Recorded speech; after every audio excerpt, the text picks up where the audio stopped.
নমস্কার বন্ধুরা, তোমরা সবাই কেমন আছো? আশা করি তোমরা খুব ভালো আছো। আমিও খুব ভালোই আছি। আজকে আমি তোমাদের দেখাবো কাচকি মাছের চচ্চড়ি। হ্যাঁ, কাচকি মাছ খুব টেস্টি, যেই মাছটাকে আমরা বলি সেই কাচকি মাছের চচ্চড়ি তোমাদেরকে দেখাবো। মা রান্না করছে, আমি সেটা তোমাদেরকে দেখাচ্ছি। প্রথমে এখানে ছোট ছোট আলুগুলো দেখেছো মা কেটে একটা পাত্রের মধ্যে নিয়ে নিয়েছে। এবার তার মধ্যে পরিমাণ মতো নুন দিয়ে নিয়েছে, নিয়ে এবার পরিমাণ মতো হলুদটা দিয়ে নিয়েছে।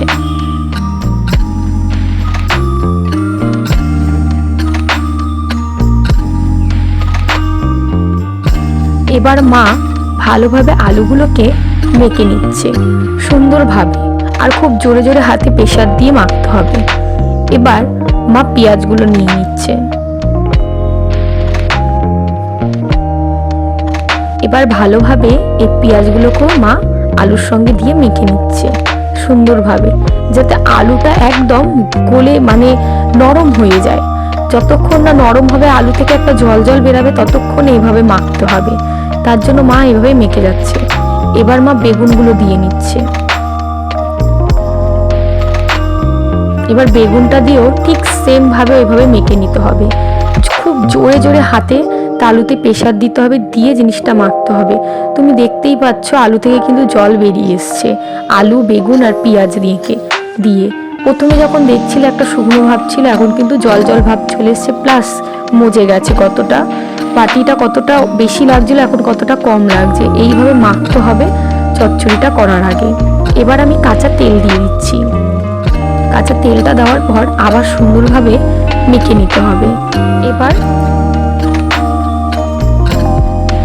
মাখাটা আমার হয়ে এসছে, পুরো একদম নরম হয়ে গেছে। দেখতে পাচ্ছ মাখার পর ঠিক কেমন লাগবে, ঠিক এরকম লাগবে দেখতে, নাহলে কিন্তু চচ্চড়িটা খেতে টেস্ট আসবে না। এই চচ্চড়িটা করতে হলে আলুগুলোকে এরকম ভাবে মেখে নিতে হবে আগে।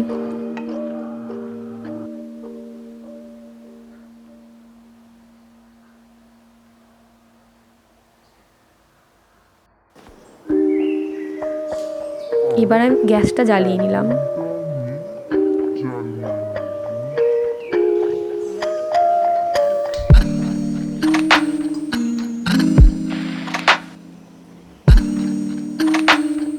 এবার কড়াইয়ে পরিমাণ মতো তেল নিয়ে নেব, যতটা প্রয়োজন।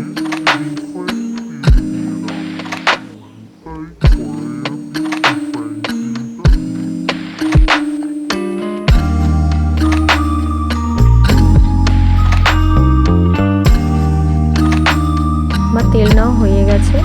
এবার তেলটা যখন গরম হয়ে যাবে, ঠিক সে টাইমে আমার মা ওই আলুগুলোকে ছেড়ে দিচ্ছে। তেলটা থেকে একটু ভালোভাবে ধোয়া বেরাতে হবে। তারপরে গিয়ে যেটা আমরা হাত দিয়ে মেখেছি আলুগুলোকে কড়াইয়ে দিয়ে দিতে হবে।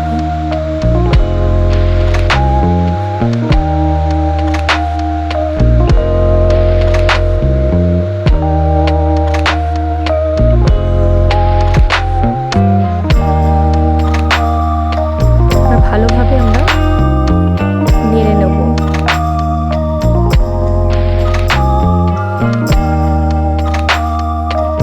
তারপর সামান্য, খুবই সামান্য, যত সামান্য কিন্তু পরিমাণ মতো জল নেওয়া হবে।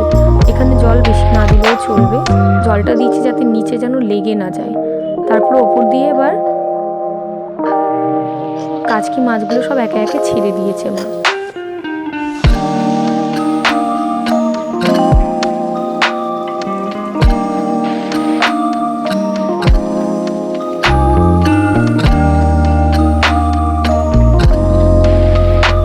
তারপরে আমি ঢেকে দিয়েছি।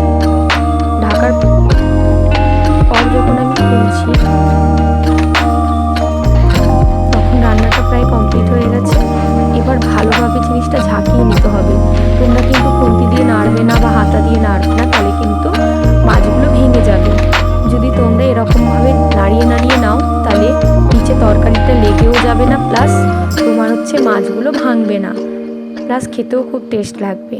এই রান্নাটার পদ্ধতিটাই এরকম। আমরা চচ্চড়ি অনেক রকম খেয়েছি, কিন্তু এরকম চচ্চড়ি আমরা কিন্তু খুব কমই খেয়েছি। আর এই চচ্চড়িটা সব থেকে বেস্ট আমার কাছে লাগে। তোমাদেরও লাগবে, রান্না করে খেও। আমার হয়ে গেছে। এবার আমি একটা বাটির মধ্যে মাছটা নামিয়ে নিচ্ছি।